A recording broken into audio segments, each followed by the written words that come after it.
Hey YouTube, this is James LaFleur with the Impossible Channel. We're going to be talking about the wall. There are many walls out there, but there's one in particular that interests me a lot.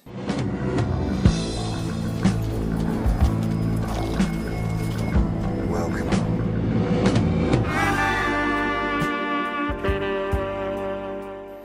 That would be the Antarctic ice wall, one that has not been talked about officially ever, but you can see it in movies, TV series, and even company logos.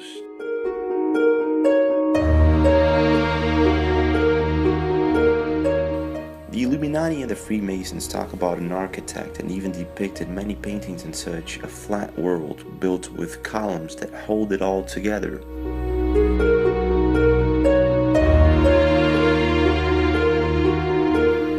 What's most amazing still is the fact that Admiral Byrd and many others stated clearly that there was something out there in Antarctica that could cross from pole to pole in about 7 minutes. And the intelligence reports indicated that one known as Admiral Byrd was to be recommissioned, and he was to be sent in there to retrieve the two saucers and also the technology and personnel associated with it. What could that be? Pink Floyd and many other bands have tried to warn us about this wall that supposedly separates our district from others. We will show you a very curious map that depicts the separation and probably the wall itself. Map drawn by cartoonist Vince White shows clearly two different worlds separated by a ring of ice, or a wall of ice. Other maps, such as the one Observer sent us, shows us two entrances to small districts other than ours that could actually be the stairway to one another. I think this is a song of hope.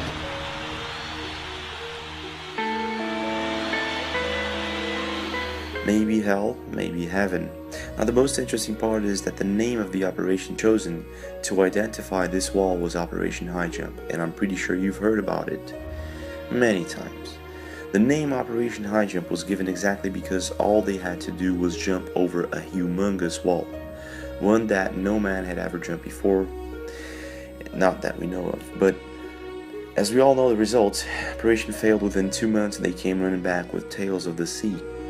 At first, Admiral Byrd was not taken so seriously by the media and such, and by what I understand, after other operations he was locked away. He spoke too much of the subject and was considered dangerous to the continuing operations and recon missions.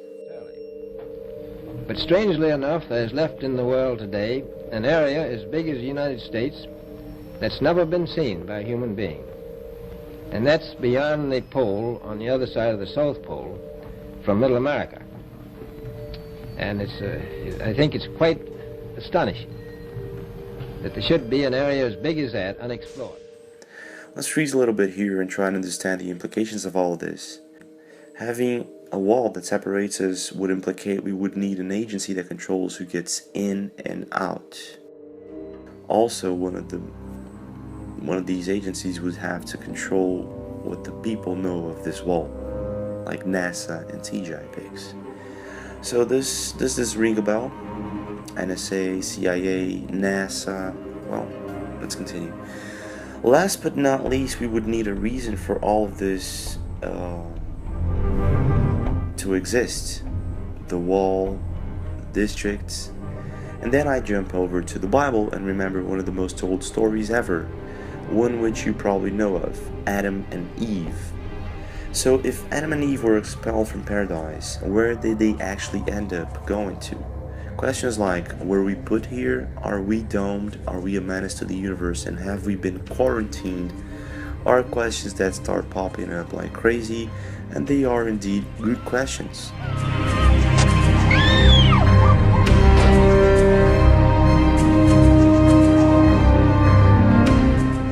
At the same time, this is all just a theory, but one that has many background versions to it. One of the most interesting facts about the so-called wall is that the fact that we can check live GPS plane tracking right now, and if you do that and we transform it into a flat earth model, we can put it into another perspective and visualize the fact that the planes, they avoid the Antarctic ring, and not only that, they never cross it, ever. Another thing that also helps us put things into perspective is checking wind and ocean patterns on a globe model and then doing the same thing on a flat earth model, and boom, NASA and gravity starts crumbling down. So one might ask, why did they lie? The answer is very simple, but it hurts like a sting. When Columbus tried warning others that America and other continents might exist, authorities at the time denied its existence and permission to sail away. Eventually, Columbus got permission to sail overseas, and that was the beginning of a new age. Though Chinese and Vikings had already reached the Americas, these were uncharted continents to the Europeans. But then again, why lie? Now, if we take a look at some of the maps we have, you'll see Antarctica was separated in two pieces in one of these maps, which begs us the question, how did they know? You know, how does a map from such a distant time have iceless Antarctica depicted on it? Question number 2. Could these two pieces be Lemuria and Atlantis? These are questions that actually, raise more questions, like what's on the other side? If there is a wall and Operation High Jump was all about going over it, then what is on the other side?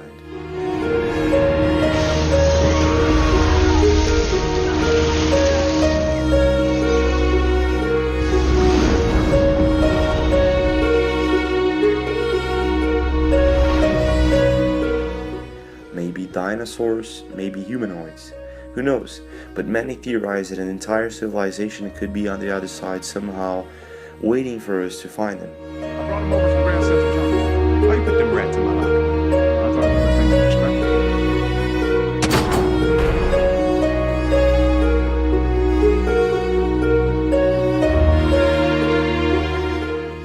Others theorize it's a highly advanced civilization with the most absurd tech we've ever seen, and that could be true reason for all this secrecy.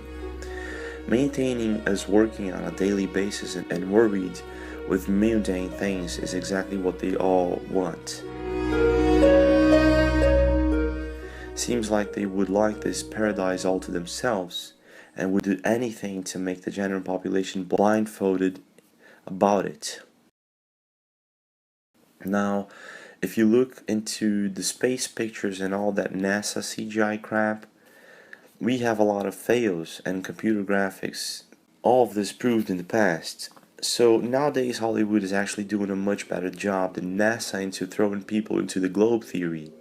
We have Universal Studios, Warner Brothers, DreamWorks, and many other studios that force into our minds the globe theory without even questioning it.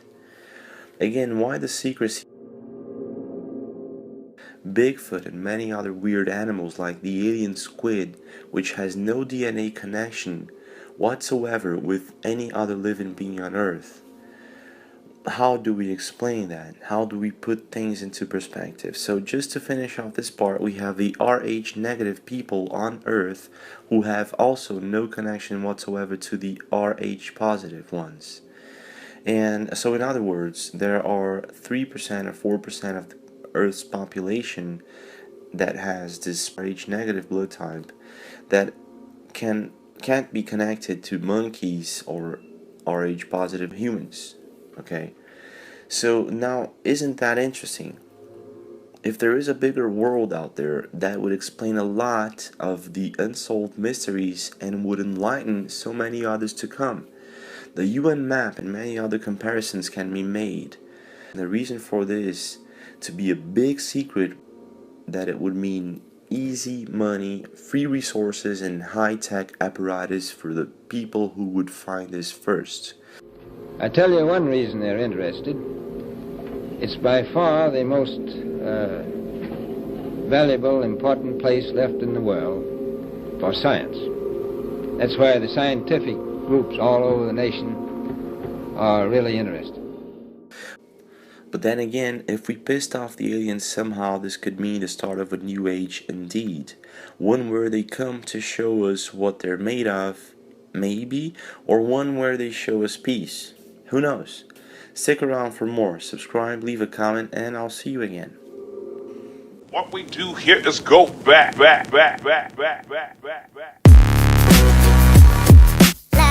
Every Monday, Wednesday, and Friday. A presentation of the Longines Whitmore Watch Company, maker of Longines, the world's most honored watch, and Whitnor, distinguished companion to the world-honored Longines. Good evening, this is Frank Knight. May I introduce our co-editors for this edition of the Longines Chronoscope? Larry Lasser, CBS News correspondent, and Kenneth Crawford, National Affairs Editor of Newsweek magazine. Our very distinguished guest for this evening is Admiral Richard E. Byrd. The North Pole used to be a no man's land, but these are the days when, by buying a ticket on a commercial airliner, you can fly across the North Pole and drink a cocktail at the same time. You know, only 60 or more years ago, about 35 years ago, our guest tonight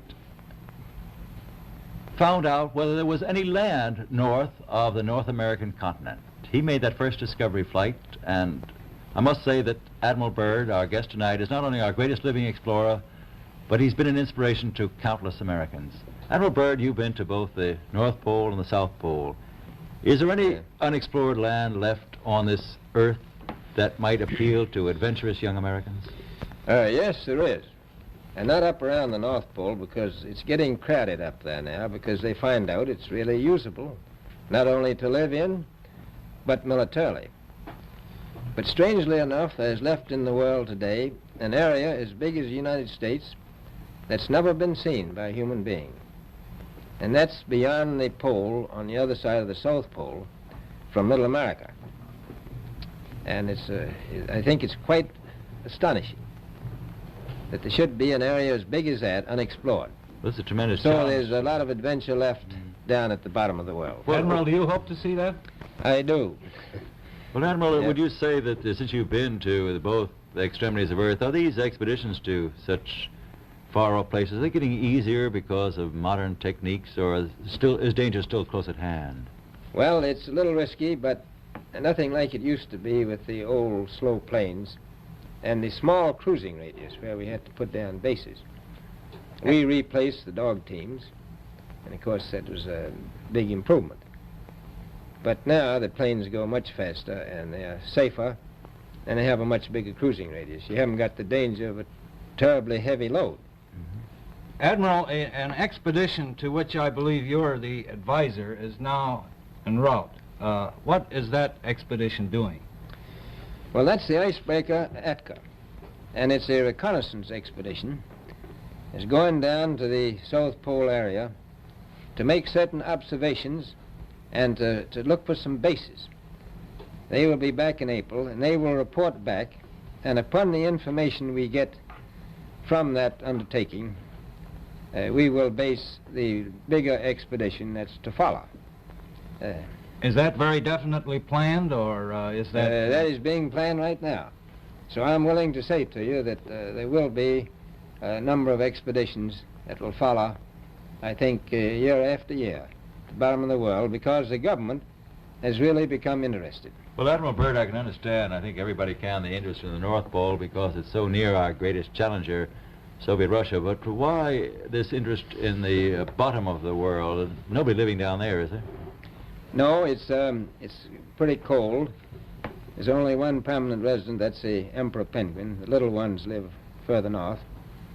I tell you one reason they're interested. It's by far the most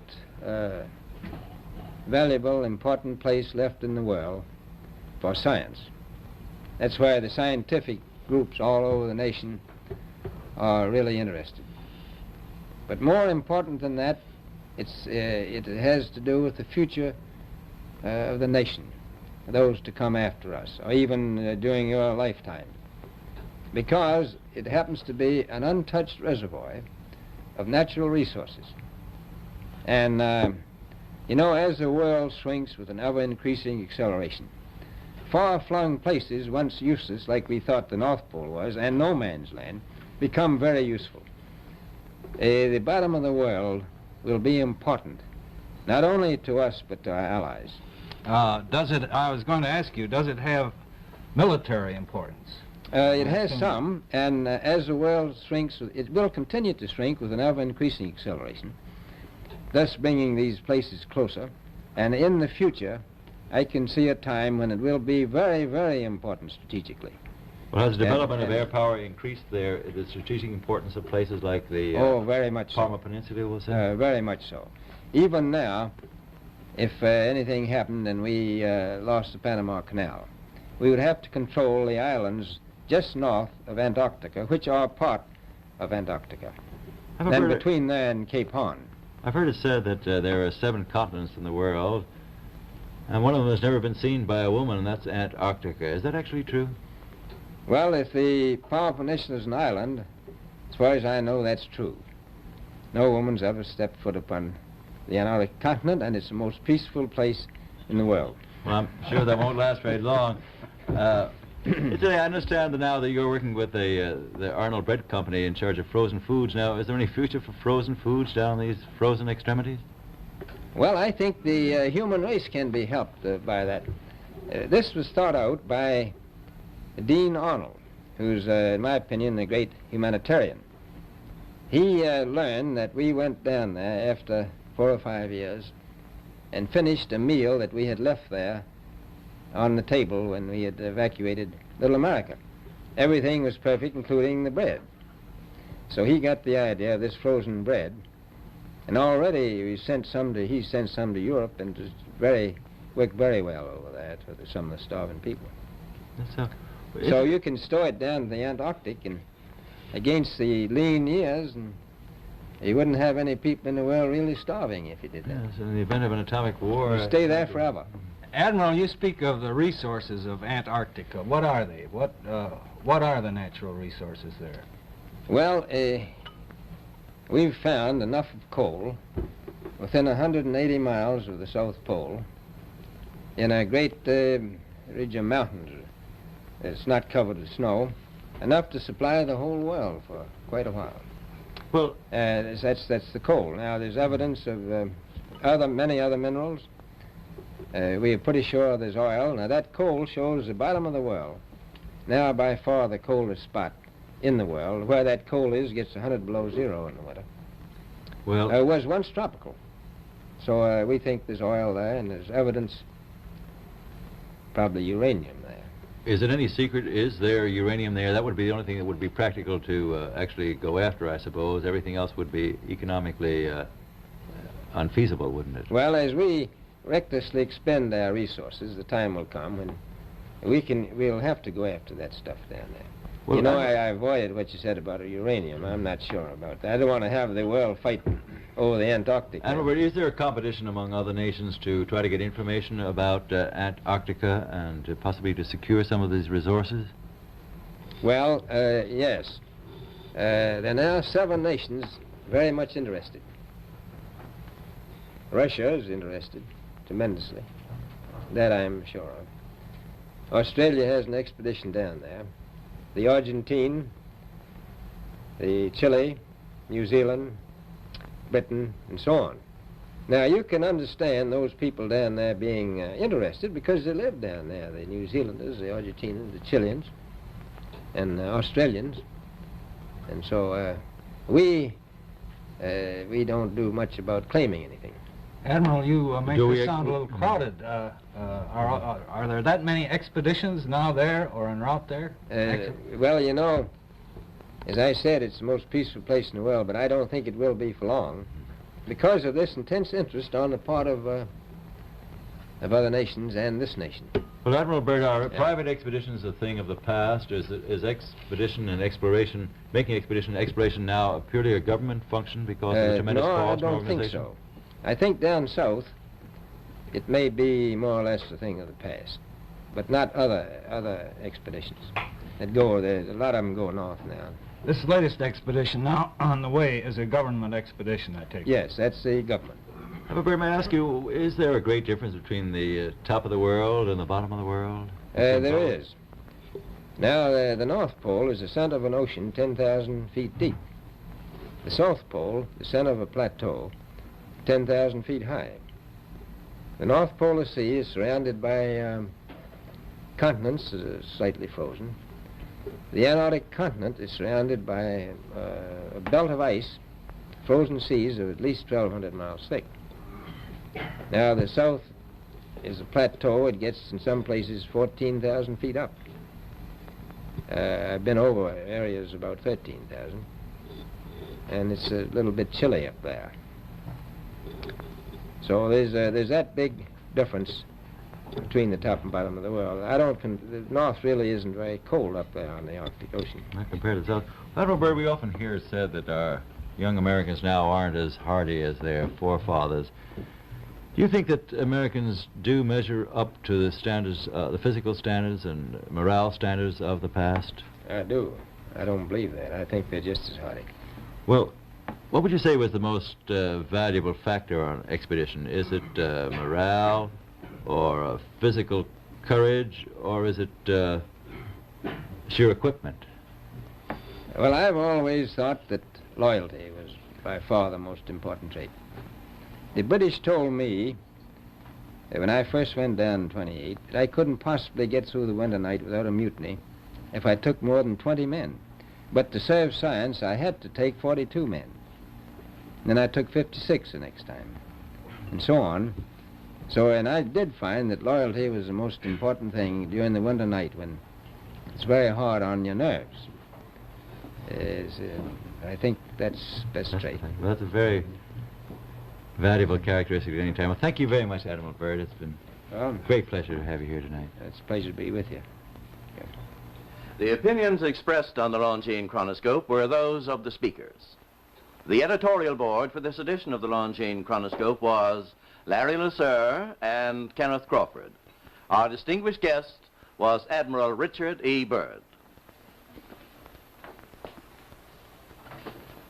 A Longines watch makes the most perfect Christmas gift. It has beauty, elegance, and enduring quality, and a universal reputation as just about the finest of the world's watches. Now, actually, barring accident or abuse, the Longines watch that you give this Christmas will be better than new after 5 or even 10 years of daily use. Time holds no terrors for a Longines. The exquisitely finished watch movement defies normal wear and friction, achieves unsurpassed timekeeping accuracy and reliability. Thus does Longines inner quality match Longines outer elegance.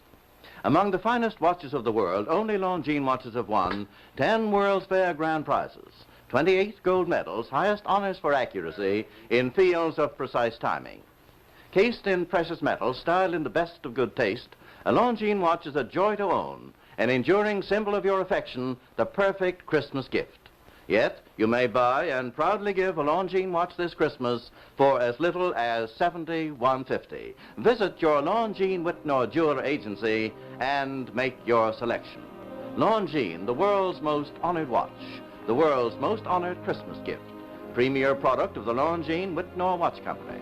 Since 1866, maker of watches of the highest character.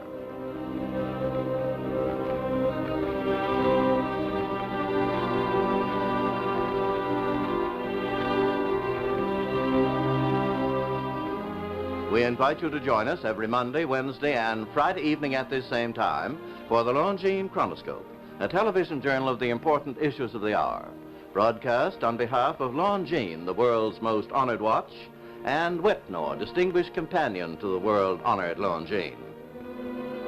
This is Frank Knight, reminding you that Longines and Whitnor watches are sold and serviced from coast to coast by more than 4,000 leading jewelers who proudly display this emblem.